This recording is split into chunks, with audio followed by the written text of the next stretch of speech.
ओम शांति। 9 अक्टूबर 2024 के ईश्वरीय महावाक्य। पहले सुनते हैं आज की मुरली से होमवर्क। बाबा ने कहा, विश्व का राज्य बाहुबल से नहीं लिया जा सकता, उसके लिए योग बल चाहिए। यह भी एक ला है।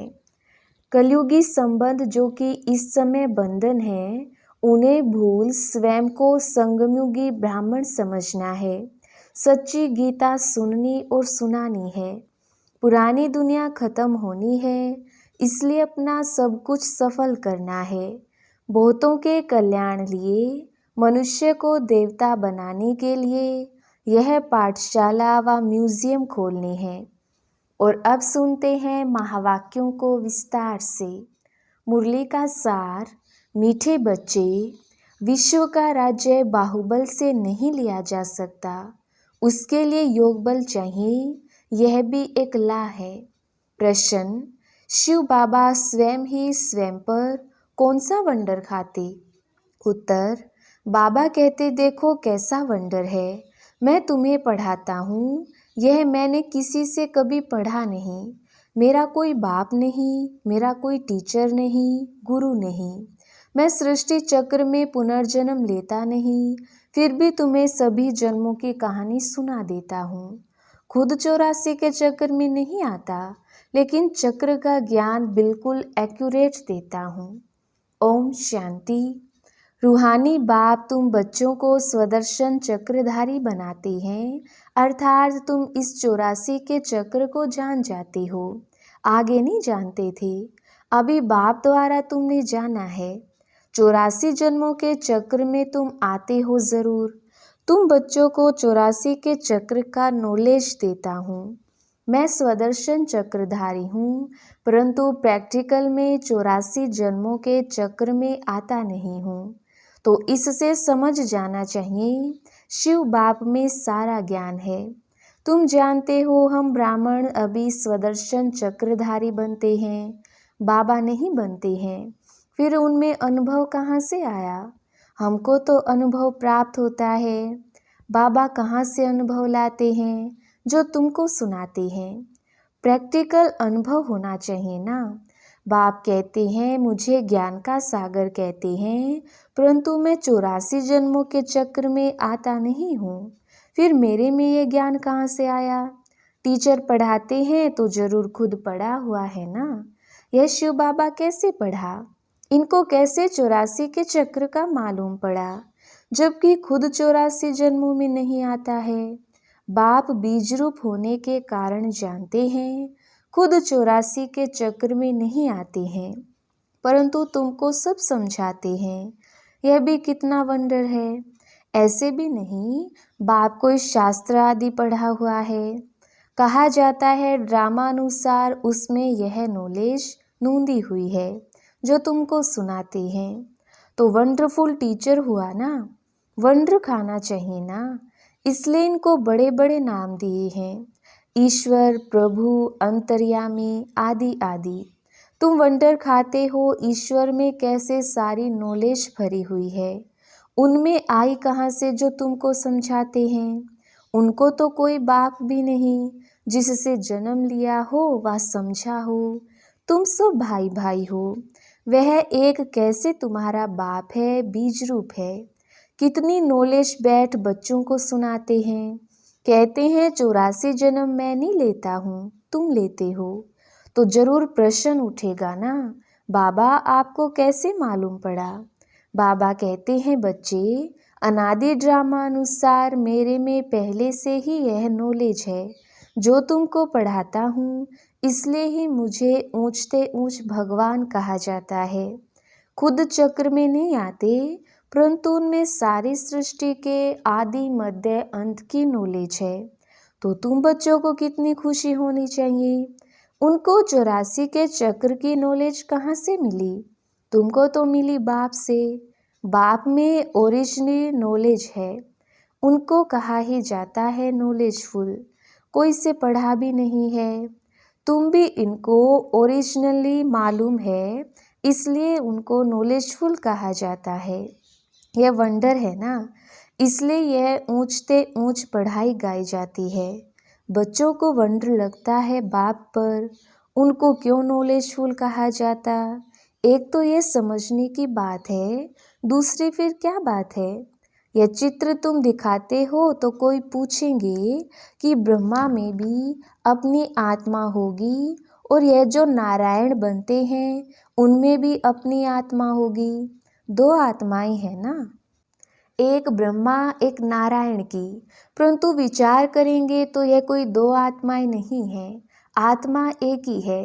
यह एक सैंपल दिखाया जाता है देवता का। यह ब्रह्मा सो विष्णु अर्थात नारायण बनते हैं, इसको कहा जाता है गुह्य बातें। बाप बहुत गुह्य नॉलेज सुनाते हैं जो और कोई पढ़ा ना सके सिवाय बाप के। तो ब्रह्मा और विष्णु की कोई दो आत्माएं नहीं हैं। वैसे ही सरस्वती और लक्ष्मी, इन दोनों की दो आत्माएं हैं या एक? आत्मा एक है, शरीर दो हैं। ये सरस्वती ही फिर लक्ष्मी बनती है, इसलिए एक आत्मा गिनी जाएगी। 84 जन्म एक ही आत्मा लेती है। यह बड़ी समझ की बात है। ब्राह्मण सो देवता, देवता सो क्षत्रिय बनते हैं। आत्मा एक शरीर छोड़ दूसरा लेती है। आत्मा एक ही है। एक यह सैंपल दिखाया जाता है कैसे ब्राह्मण सो देवता बनते हैं। हमसो का अर्थ कितना अच्छा है। इनको कहा जाता है गुह्य गुह्य बातें। इसमें भी पहले पहले तो यह समझ चाहिए कि हम एक बाप के बच्चे हैं। सभी आत्माएं असुल परम धाम में रहने वाली हैं, यहाँ पार्ट बजाने आई हैं। यह खेल है। बाप तुमको इस खेल का समाचार बैठ सुनाते हैं। बाप तो ओरिजिनली जानते ही हैं, उनको कोई ने सिखाया नहीं है।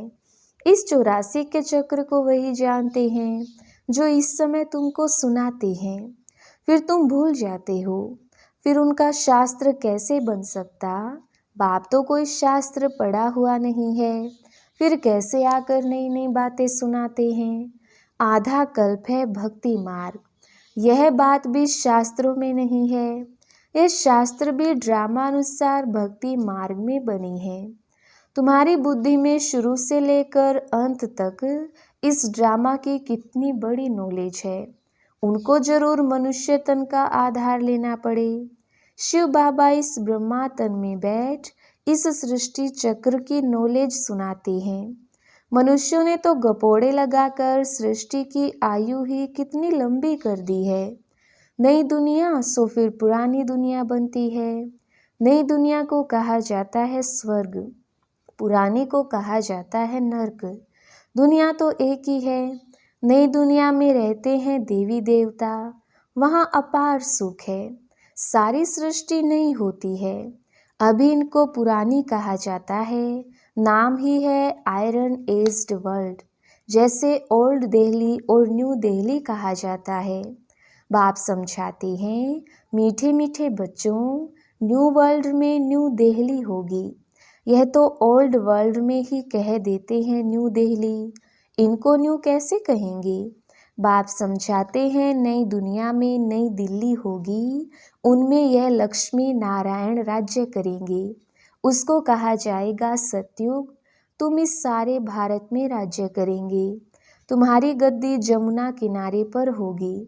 पिछाड़ी में रावण राज्य की गद्दी भी यहाँ ही है। राम राज्य की गद्दी भी यहाँ होगी। नाम दिल्ली नहीं होगा, उसको परिस्तान कहा जाता है। फिर जो जैसा राजा होता है वह अपनी गद्दी का ऐसा नाम रखते हैं। इस समय तुम सब पुरानी दुनिया में हो, नई दुनिया में जाने के लिए तुम पढ़ रहे हो। फिर से मनुष्य से देवता बन रहे हो। पढ़ाने वाला है बाप। तुम जानते हो ऊंचे ते ऊंचे बाप ने नीचे आकर राजयोग सिखाया है। अभी तुम हो संगम पर, जबकि कलयुगी पुरानी दुनिया खत्म होनी है। बाप ने इनका हिसाब भी बताया है। मैं आता हूँ ब्रह्मा तन में। मनुष्यों को तो पता ही नहीं है कि ब्रह्मा कौन सा। सुना है प्रजापिता ब्रह्मा। तुम प्रजा हो ना ब्रह्मा की, इसलिए अपने को बीके कहलाते हो। वास्तव में शिव बाबा के बच्चे शिववंशी हों जब निराकार आत्माएं हो, फिर साकार में प्रजापिता ब्रह्मा के बच्चे भाई बहन हो और कोई भी संबंध नहीं है। इस समय तुम उस कलयुगी संबंध को भूलते हो क्योंकि उनमें बंधन है। तुम जाते हो नई दुनिया में। ब्राह्मणों की चोटी होती है, चोटी ब्राह्मणों की निशानी है। तुम ब्राह्मणों का यह कुल है, वह है कलयुगी ब्राह्मण। ब्राह्मण अक्सर करके पंडे होते हैं। एक धामा खाते हैं, दूसरे ब्राह्मण गीता सुनाते हैं। अभी तुम ब्राह्मण यह गीता सुनाते हो, वह भी गीता सुनाते हैं, तुम भी गीता सुनाते हो। फर्क देखो कितना है। तुम कहते हो कृष्ण को भगवान नहीं कह सकते, कृष्ण को तो देवता कहा जाता है, उनमें दैवी गुण हैं, उनको तो इन आँखों से देखा जा सकता है। शिव के मंदिर में देखेंगे, शिव को अपना शरीर है नहीं, वह है परम आत्मा अर्थात परमात्मा। ईश्वर, प्रभु, भगवान आदि अक्षर का कोई अर्थ नहीं निकलता। परमात्मा ही सुप्रीम आत्मा है, तुम नॉन सुप्रीम हो। फर्क देखो कितना है तुम्हारी आत्मा और उस आत्मा में। तुम आत्माएं अभी परमात्मा से सीख रही हो, वह कोई से सीखा नहीं है। यह तो फादर है ना, उस परमपिता परमात्मा को तुम फादर भी कहते, टीचर भी कहते और गुरु भी कहते। है एक ही, और कोई भी आत्मा बाप टीचर गुरु नहीं बन सकती है। एक ही परमात्मा है, उनको कहा जाता है सुप्रीम। हर एक को पहले फादर चाहिए, फिर टीचर चाहिए, फिर पिछाड़ी में चाहिए गुरु। बाप भी कहते हैं मैं तुम्हारा बाप भी बनता हूँ, फिर टीचर बनता हूँ और फिर मैं ही तुम्हारा सद्गति दाता सतगुरु भी बनता हूँ। सद्गति देने वाला गुरु है ही एक, बाकी तो गुरु अनेक हैं। बाप कहते हैं मैं तुम सबको सद्गति देता हूँ, तुम सब सत्युग में जाएंगे, बाकी सब चले जाएंगे शांति धाम, जिसको परम धाम कहते हैं। सत्युग में आदि सनातन देवी देवता धर्म था, बाकी कोई धर्म है नहीं और सभी आत्माएं चली जाती हैं मुक्ति धाम। सद्गति कहा जाता है सत्युग को। पाठ बजाते बजाते फिर दुर्गति में आ जाते हैं। तुम ही सद्गति से फिर दुर्गति में आते हो। तुम ही पूरे 84 जन्म लेते हो, यथा राजा रानी तथा प्रजा जो उस समय होंगी। 9 लाख तो पहले आएंगे, 84 जन्म 9 लाख तो लेंगे ना, फिर दूसरे आते रहेंगे। ये हिसाब किया जाता है। जो बाप समझाते हैं सब 84 जन्म नहीं लेते हैं, पहले पहले आने वाले ही 84 जन्म लेते हैं, फिर कम कम लेते आते हैं। मैक्सिमम है 84। यह जो बातें हैं और कोई मनुष्य नहीं जानती, बाप ही बैठ समझाते हैं। गीता में है भगवानुवाच, अभी तुम समझ गए हो। आदि सनातन देवी देवता धर्म कोई कृष्ण ने नहीं रचा, यह तो बाप ही स्थापन करते हैं। कृष्ण की आत्मा ने 84 जन्मों के अंत में यह ज्ञान सुना है जो पहले नंबर में आया। यह बातें समझने की हैं, रोज पढ़ना है। तुम स्टूडेंट हो भगवान की, भगवानुवाच है ना, मैं तुमको राजाओं का राजा बनाता हूँ। यह है पुरानी दुनिया, नई दुनिया माना सतयुग, अभी है कलयुग। बाप आकर कलयुगी पतित से सतयुगी पावन देवता बनाते हैं, इसलिए कलयुगी मनुष्य पुकारते हैं बाबा आकर हमको पावन बनाओ। कलयुगी पतित से सतयुगी पावन बनाओ। फर्क देखो कितना है। कलयुग में है अपार दुख, बच्चा जन्मा सुख हुआ, कल मर गया दुखी हो जाएगा। सारी आयु कितना दुख होता है। यह है ही दुख की दुनिया। अभी बाप सुख की दुनिया स्थापन कर रहे हैं, तुमको स्वर्गवासी देवता बनाते हैं। अभी तुम पुरुषोत्तम संगम युग पर हो, उत्तम से उत्तम पुरुष व नारी बनते हो। तुम आते ही हो ये लक्ष्मी नारायण बनने के लिए। स्टूडेंट टीचर से योग रखते हैं क्योंकि समझते हैं इन द्वारा हम पढ़कर फलाना बनेंगे। यहाँ तुम योग लगाते हो परम पिता परमात्मा शिव से, जो तुम्हें देवता बनाते हैं। कहते हैं मुझ अपने बाप को याद करो, जिसके तुम सालिग्राम बच्चे हो। अपने को आत्मा समझ बाप को याद करो, वही नॉलेजफुल है। बाप तुम्हें सच्ची गीता सुनाते हैं, परंतु खुद पढ़ा हुआ नहीं है। कहते हैं मैं किसका बच्चा नहीं, कोई से पढ़ा हुआ नहीं हूँ, मेरा कोई गुरु नहीं। मैं फिर तुम बच्चों का बाप टीचर गुरु हूँ। उनको कहा जाता है परम आत्मा। इस सारे सृष्टि के आदि मध्य अंत को जानते हैं। जब तक वह ना सुनावे तब तक तुम आदि मध्य अंत को समझ ना सको। इस चक्र को जानने से तुम चक्रवर्ती राजा बनते हो। तुमको यह बाबा नहीं पढ़ाते हैं, इसमें शिव बाबा प्रवेश कर आत्माओं को पढ़ाते हैं। यह नई बात है ना, ये होते ही है संगम पर। पुरानी दुनिया खत्म हो जाएगी, किसकी दबी रहेगी धूल में, किसकी राजा खाए।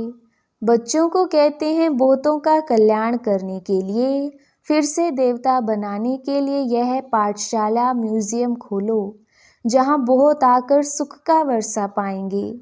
अभी रावण राज्य है ना, राम राज्य में था सुख, रावण राज्य में है दुख, क्योंकि सब विकारी बन गई हैं। वह है ही निर्विकारी दुनिया।